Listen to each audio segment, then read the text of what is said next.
Muy buenos días, chicos.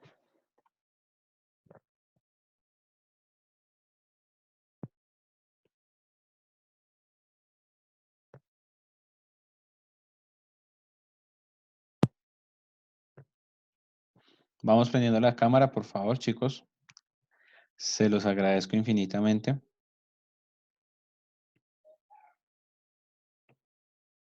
Y nuevamente, muy buenos días. Por favor, saluden, que no les cae nada. Buenos días.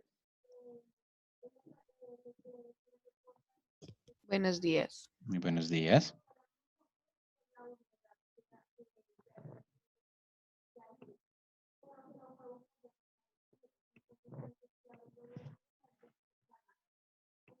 Vamos a esperar unos minuticos a que se conecten los compañeros y empezamos clase, ¿listo? Entonces, para que por favor tengamos un poquito de paciencia. Y ya.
Por favor, chicos, vamos prendiendo las cámaras. Veo que muy poquitos la están prendiendo. Por favor, la camarita. Porque están poquitos en el día de hoy. Se olvidaron de mí.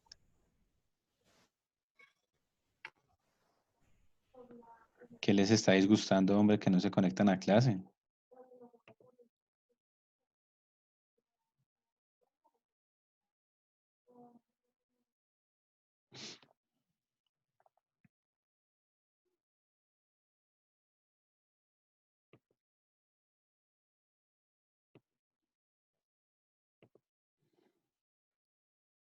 Están muy callados hoy, chicos, ¿qué tienen?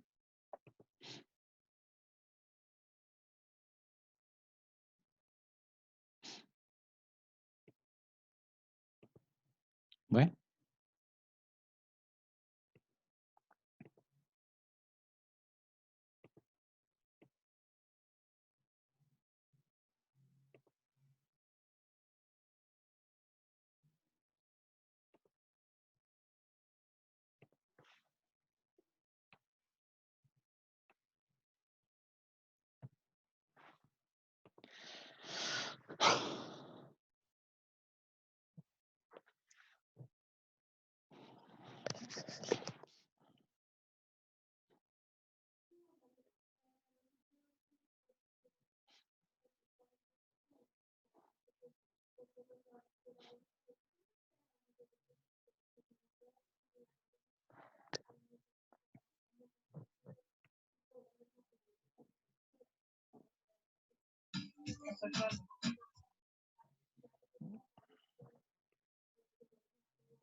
Chicos, ¿ustedes tienen algún David? Yo no tengo presente alguien que se llame solo David.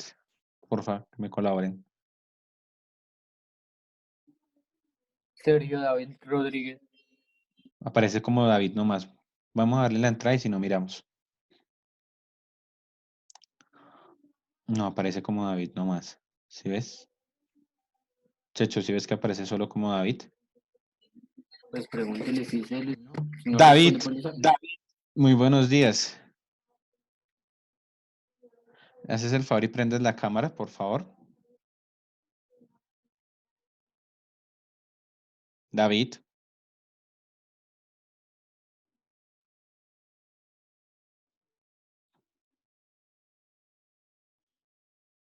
David, por favor, prendes la cámara.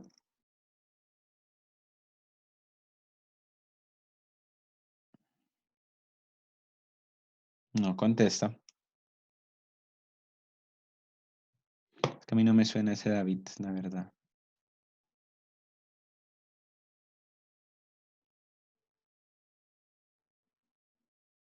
David, buenos días. David, si no contesta y no da ninguna señal de vida, lo sacamos de la clase. Por favor, prenda la cámara o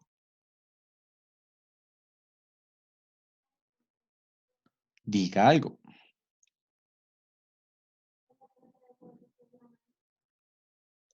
David, nada. David a las 2. David, nada. Listo, chicos, quede constancia. La persona no contesta, no dice nada, no tenemos el nombre completo, no sabemos quién es. Entonces lo vamos a sacar de la clase porque no sabemos quién es. O ustedes saben quién es. Profe, ustedes no saben, chicos, no.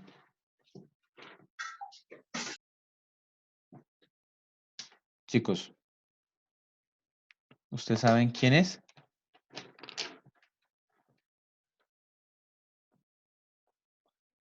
Debe ser Sergio, ¿no?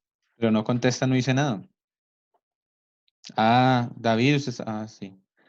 Ah, pero esto es de 11-2, usted es de octavo, noveno. Estás confundido de clase, querido. Lo voy a sacar de todas maneras porque usted no es de este salón. David, ¿me escucha?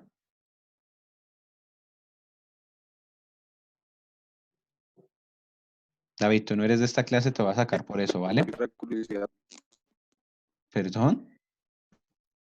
Los audífonos así.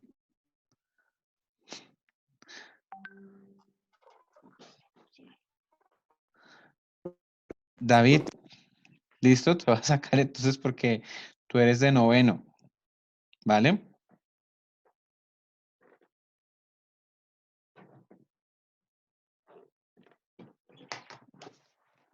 Duarte, ¿usted qué hace acá, hombre? Tengo clases con 11-2.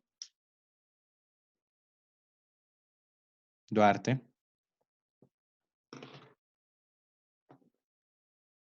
Duarte lo va a sacar porque tengo clase con 11-2, ¿vale? Yo con ustedes tengo clase más tarde, hijo. Duarte, me oyó, listo. Ay, Dios mío.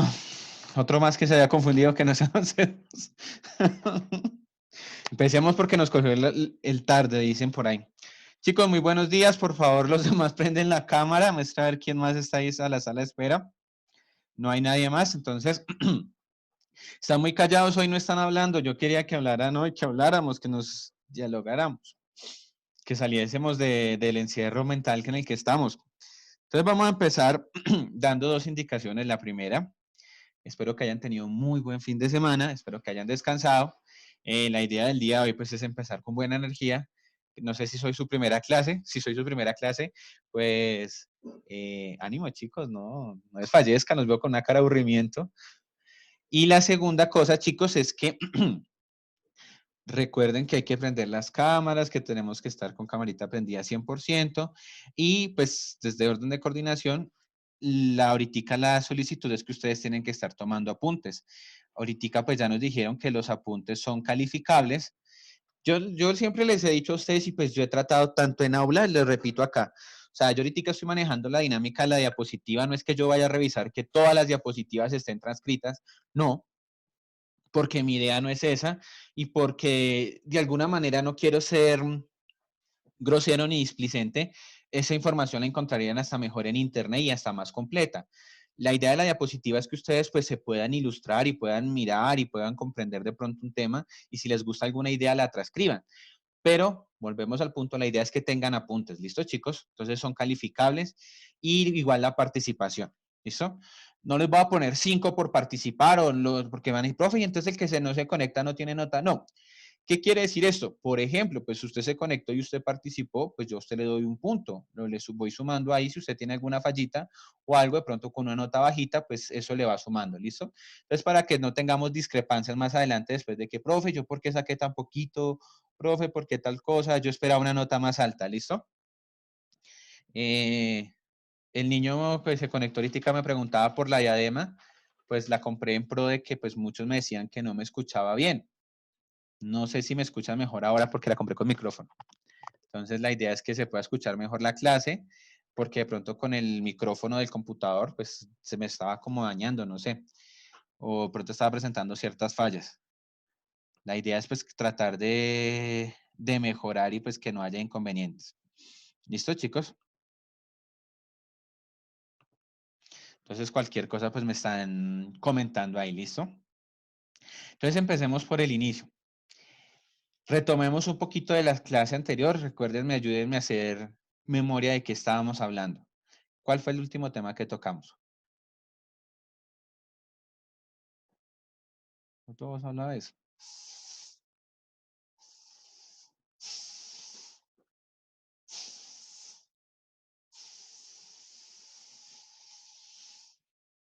Vale, voy a preguntarle a uno por uno porque veo que no están contestando. Kevin. Kevin Torres, ¿me recuerdas el tema de la clase pasada, por favor? Ya es que estoy buscando el cuaderno. Espere, La idea es que lo encuentro antes de las 9, a las 10:15. Literatura del Renacimiento. Muy bien, Karen. Felicitaciones. Literatura del Renacimiento. ¿Y qué es la literatura del Renacimiento? Empecemos por qué es Renacimiento. Preguntémosle a los hermanos abogales. Dos cabezas piensan más que una. Hermanos abogales, ¿qué es el Renacimiento?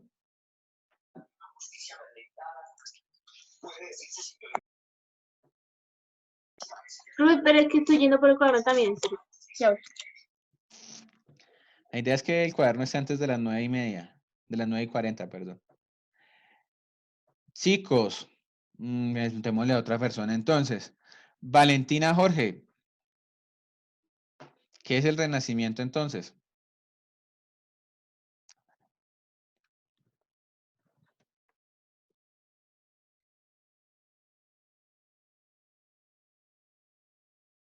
Valentina.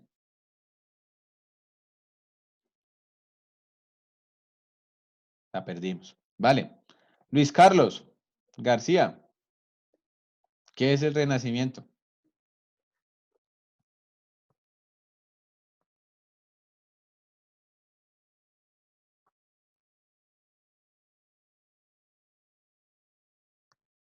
Tiene el micrófono apagado por si de pronto va a hablar, ¿no? Ah, ya, listo. Y de pronto va a hablar y no tiene el micrófono prendido.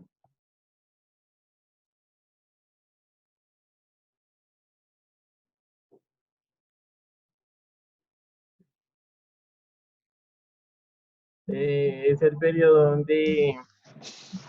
donde la humanidad,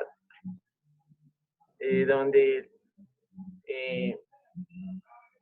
por- donde, espere, un momento, No, tranquilo. donde surgen avances eh, con la ciencia. Vale, sí, muy bien.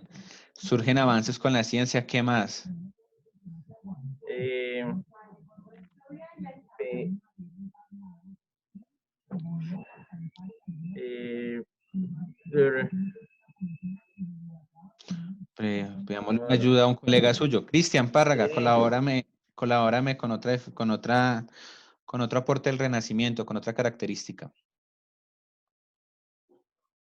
Pues como Luis dijo, pues es la época en que pues se renace, se vuelve lo de la humanización, que vuelven a tomar el sentido de, pues, de todo esto, que se preocupan más por el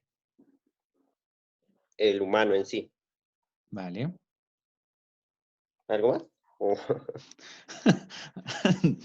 Dijo el meme, dime tú. Pero bueno, listo chicos, vale. Hago un pequeño, preguntémosle a Kevin que ya encontraría el cuaderno. Kevin, ¿ya encontró el cuaderno?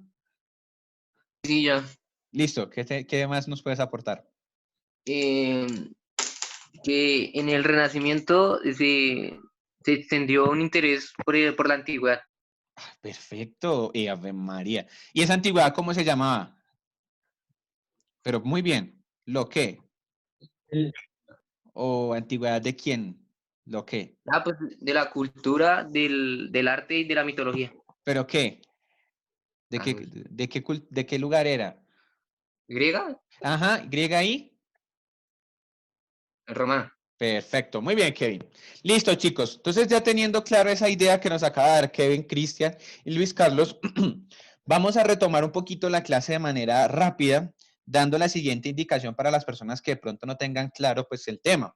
Entonces, partamos de la idea de que antes de la edad feudal estaba toda esa cultura griega, romana, de la exaltación del hombre, de la exaltación de la mujer, y la literatura estaba muy cargada de todos estos símbolos. Entonces, la idea de las obras como la Odisea, la Iliada, personajes como Aquiles, personajes como Odiseo, personajes como Patroclo, como Hércules, como Héctor, como Paris, son personajes de novelas de toda la época griega y época romana que se caracterizaron por representar a ese fuerte, a ese hombre valiente, al que vencía a todo mundo, ¿sí?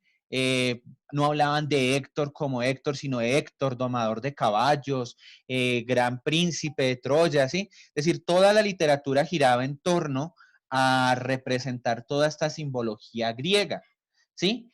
Entonces, hagamos como tres estados. El primer estado eso. El segundo estado, la Edad Media acaba con todo eso. Dice, no, esto no es permitido. ¿Por qué no es permitido?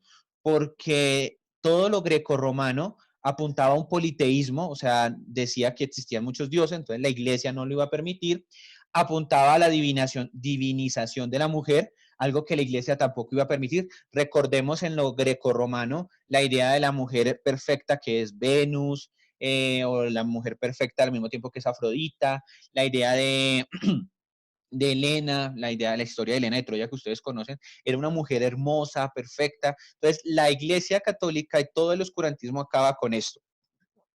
Como muy bien lo ilustraba Cristian, el renacer fue el volver a traer, o sea, tenemos acá lo griego, la Edad Media aquí en el centro, y volvemos a traer al Renacimiento toda esta historia, y más que esa historia, toda esta cultura.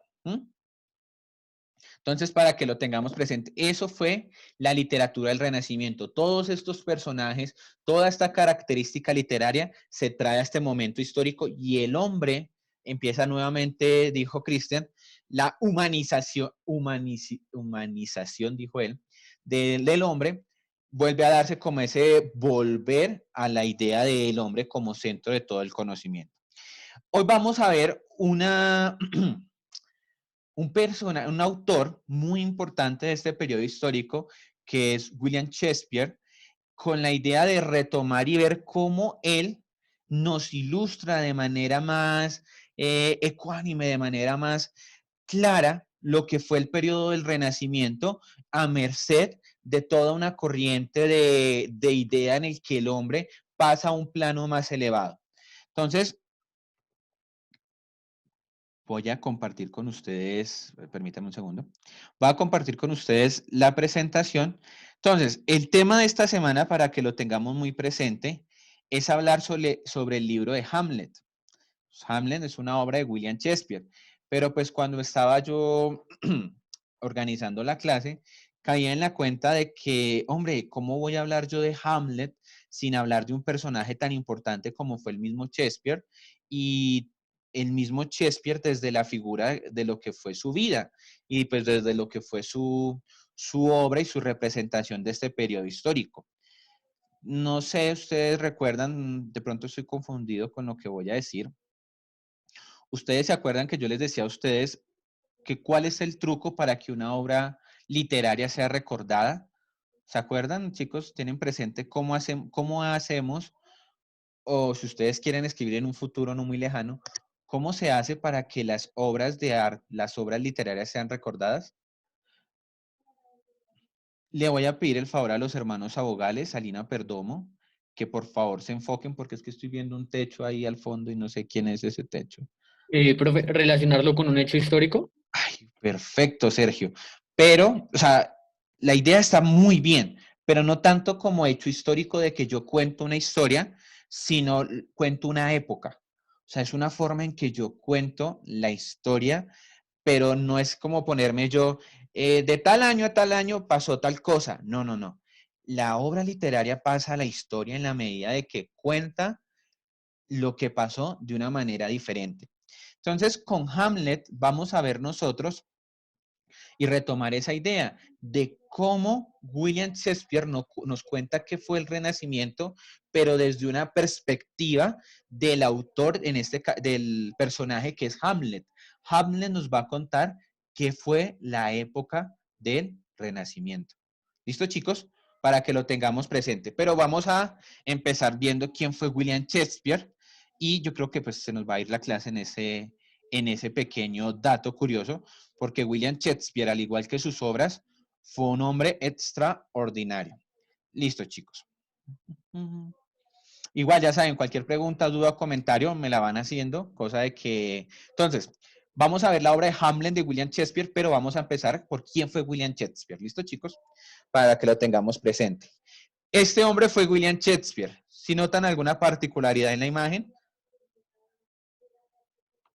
¿qué notan de curioso en la imagen? ¿El arete tal vez? Perfecto, el arete.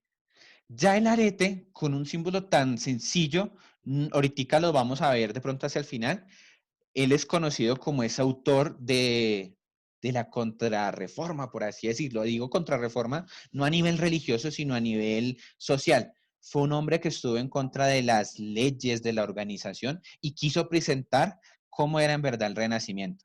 El arete como tal, lo veremos más adelante, pero muy bien. ¿Quién fue William Shakespeare? Nació en abril de 1564 en Stamford-upon, eso es Inglaterra, y murió en la misma localidad británica el 23 de abril de 1616. Esta fecha de nacimiento es una fecha tentativa, ¿sí? O sea, perdón, el año está bien, pero el día exacto de su nacimiento es algo controversial. Esto es un dato histórico para que lo tengamos presente. William Shakespeare era católico y en esa época no se registraban a los niños, sino que se tenía un acta de bautismo, ¿sí? El certificado de bautismo. ¿Qué pasa con eso? Que el certificado de bautismo difería de la fecha de nacimiento por 1 o 2 días, lo que puede indicar que, supongamos, él haya nacido el 23 de abril, es la fecha en la que se especula que él nació. El acta de bautismo certifica que pues supuestamente nació el 25. La idea era que pues los niños no nacían cuando la mujer los daba a luz, sino nacían cuando eran bautizados. Es una cuestión muy tradicional de la fe, pero pues para que ustedes lo tengan presente, por si alguna vez ustedes encuentran o les dicen, ay, la fecha de William Shakespeare es controversial. Sí es controversial porque está bajo ese criterio de que como era familia, él era católica, la fecha de su nacimiento pues dependía también de eso. Lo asemejan igual también por su fecha de muerte, el 23 de abril. Él nace supuestamente pues el mismo día. Es dramaturgo y poeta inglés, es uno de los grandes íconos de la literatura universal. Lo hicieron famoso obras como Hamlet y Romeo y Julieta, lo han convertido en un autor mundialmente conocido. Hamlet no es William Shakespeare no es un autor así pues casi no nombrado, sino que toda la literatura lo reconoce por lo que decíamos con Sergio, por exaltar todo lo que representaba la época del Renacimiento, en parte la época del Renacimiento, y cómo este concepto de Renacimiento llegó a ser universal, chicos. ¿Sí? Es decir, los temas que William Shakespeare toma en sus obras logró que tuvieran una categoría de universal. Por ejemplo, ustedes han visto esta frase famosa de él y a veces la usamos de broma nosotros de cuando decimos ser o no ser, ese es el dilema. ¿Sí? ¿Se la han escuchado de pronto esa frase? ¿Sí? ¿Se la han escuchado?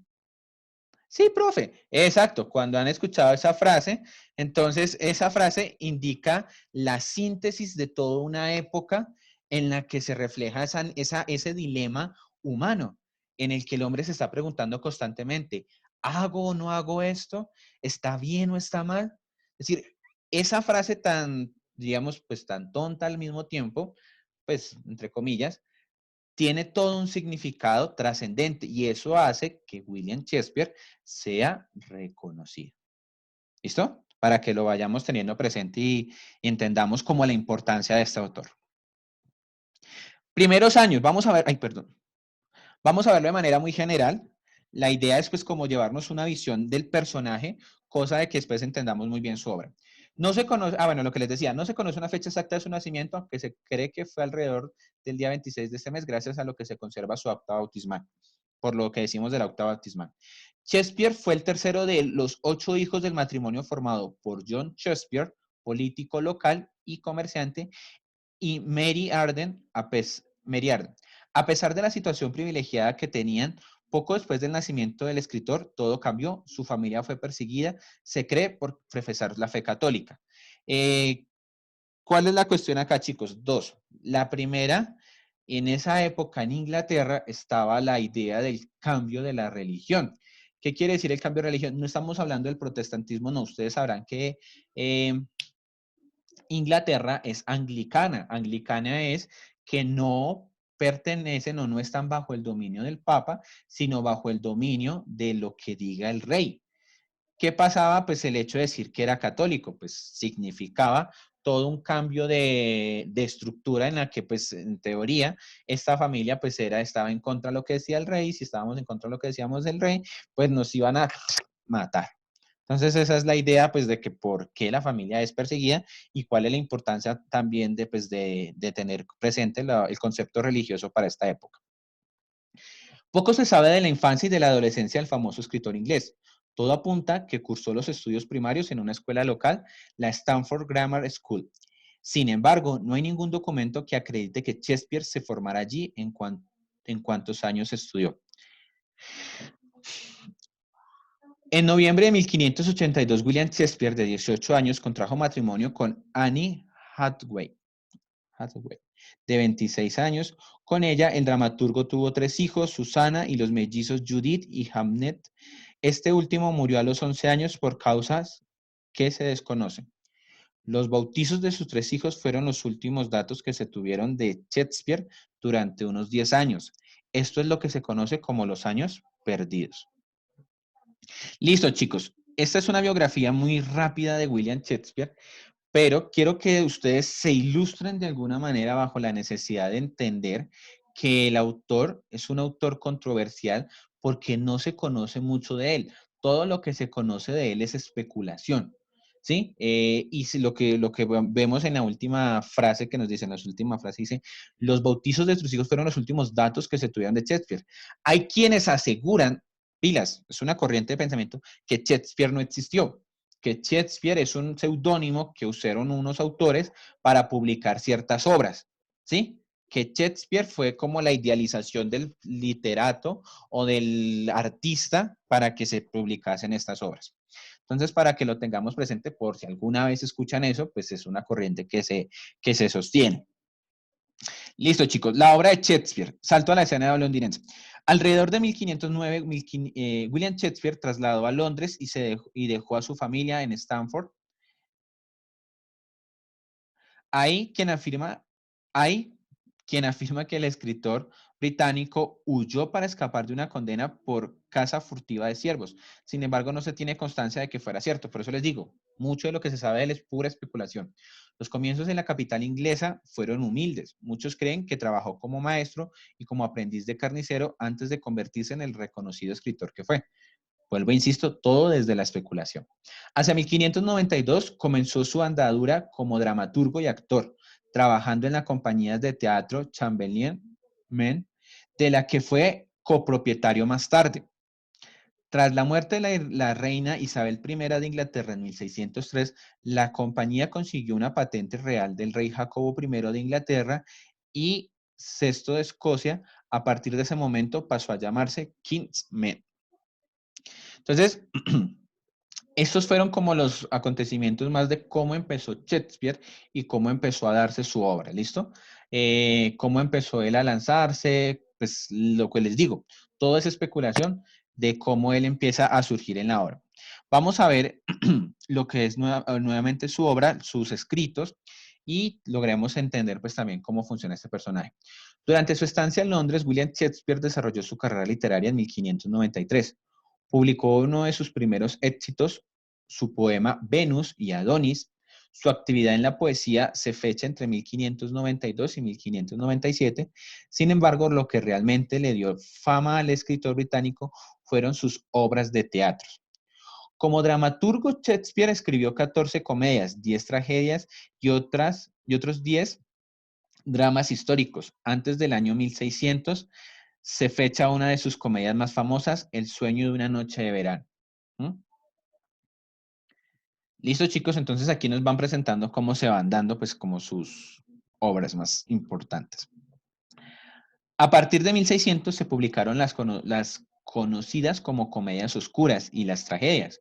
¿Cómo así comedias oscuras, chicos? Él empieza, como les decía, en esta época pues veníamos de todo un periodo en el que pues el que gana es el amor triunfa sobre todo, el valiente, el fuerte. Las comedias oscuras de él empieza a darse bajo la idea de que son dramas, ¿sí? De que la persona está sufriendo, de que le va a pasar algo, de que le va a acontecer algo. Entonces, esa es como la idea. Y las tragedias. Acá abandonó el tinte irónico para dar paso a temas más profundos y adentrarse en la mente de los personajes. Grandes ejemplos de estas vertientes de su obra los tenemos en Romeo y Julieta. Romeo y Julieta trata sobre el verdadero sentido del amor y el problema social. Es decir, más allá de la historia de amor de estos dos personajes, se trata de entender a un Shakespeare que intenta expresar ese sentimiento más fuerte que es el amor más allá de la muerte, que es el problema social de que unas parejas, de que existan las clases sociales, problemas más allá tal vez de idealizar un amor. Entonces, todo esto. Hamlet y Macbeth.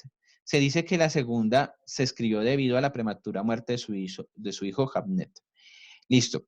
A las últimas obras de William Shakespeare, escritas a partir de 1608, muchos las califican como tragicomedias, con La Tempestad, fechada en 1611 y 1612, se dio por finalizada su carrera literaria. Entonces, entender a Shakespeare es entender también, chicos, que basado pues como en el argumento de su vida y de lo que él aconteció, asimismo se fueron dando sus obras. Ahora, lo curioso de Shakespeare en cuanto a su vida es entender también, como les decía anteriormente, que todos estos íconos en la historia, es decir, cada una de sus obras publicadas, es el reflejo de lo que se hizo, se presentó, pero en sí no se tiene un dato histórico de cómo él pudo haber presentado esta obra. En 1623, a título póstumo, es decir, después de su muerte, dos actores de su compañía reunieron la mayor parte de sus obras en un solo volumen. First Folio, este libro dividió en comedias, tragedias e historias todas sus obras como dramaturgo. Entonces, esto es importante entenderlo porque a partir de este dato histórico es que volvemos al dilema de que él no existió, porque como tal no hay alguien que se dio a la tarea de presentar la obra, sino que fueron su puesta en escena la que mostró el trabajo de Shakespeare. Terminamos con su fallecimiento, chicos. En torno a los años 1611 y 1612, William Shakespeare abandonó Londres, volvió a su Stamford natal para pasar sus últimos años de vida. El célebre dramaturgo inglés falleció el 23 de abril de 1616, según el calendario juliano vigente en Inglaterra en aquella época. Por el calendario gregoriano, esa fecha correspondía al 3 de mayo. La creencia popular marca su muerte en el mismo día que el de Miguel de Cervantes Saavedra, aunque erróneamente. Es decir, pues tratan de hacer esa aseveración pues para intentar darle realce pues a la vida de estos dos grandes escritores. Muchos creen que la causa de la muerte de Shakespeare fue la bebida. Sin embargo, no hay datos suficientes que permitan dar como cierta información. La muerte de William Shakespeare desató la polémica. No fueron pocos los que dudaron de la autoría de sus obras. Aseguraban que la formación y educación de Shakespeare no estaba a la altura de la exquisitez de su producción literaria. Se comenzó a especular sobre la posibilidad de que hubiese sido... Listo, chicos, esto es lo que les decía, o lo que les traté de expresar toda la biografía. Se comenzó a especular sobre la posibilidad de que William Shakespeare en realidad hubiese sido la cara visible de un autor que deseaba permanecer en la sombra. Los críticos con el dramaturgo empezaron a sacar posibles autores a la palestra, es decir, autores así al azar. Nunca se ha llegado a demostrar si la corriente en contra del escritor británico estaba en lo cierto. Pese a las especulaciones, William Shakespeare es considerado uno de los dramaturgos y poetas más importantes de la literatura inglesa y de la universal. Creó más de 1.700 palabras y dejó para la posteridad multitud de expresiones. Listo, chicos. Entonces, aquí tenemos pues la importancia de Shakespeare, ¿vale? Referentes bibliográficos. Entonces, lo que le digo... La idea era presentar a este Shakespeare. Ahora quiero que nos adentremos en un artículo que encontré muy interesante sobre lo que nos dicen quién fue Shakespeare, porque lo que les decía, la obra de él es tan importante como su vida y como muchos, digámoslo así, han logrado investigar y han logrado encontrar. Entonces... Voy a compartir pantalla en estos minutos que nos quedan y les voy a pedir el favor a ustedes que me ayuden a leer un documento en el que nos relatan la biografía de Shakespeare, pero de una manera más literaria, resaltando ciertas cualidades del autor y cómo este pues se dio a la tarea ¿de qué, chicos? De presentarse. Entonces, el artículo titula El hombre del aro en la oreja, historia del pecador verdadero. Entonces le voy a pedir el favor, empecemos. Cristian, ¿me colaboras leyendo, por favor? Yo te digo hasta cuándo, para que te ayude otra persona. Pues me tocaría apagar la cámara un momento mientras leo. Listo, no te preocupes. Empieza desde donde dice, un hombre corre contra la noche. Porfa. Bueno, Porque es decir, él dice, el retrato de Shadows, el más verosímil de William Shakespeare, según los expertos, es la imagen que les mostraba en la presentación, donde él aparece con el arete. Pero listo. Lee desde ahí, porfa. un hombre corre contra la noche que se desploma. Cuando caiga no le dejarán cruzar al otro lado. Recorre las callejuelas, que siempre son angostas, embosado en una capa, que siempre es oscura. Mira hacia atrás, aunque solo piensa en lo que espera unos pasos por delante, en la otra orilla. Es que no veo bien. Dale. ¿No ves bien? Ya. Voy a intentar ampliar un poquito.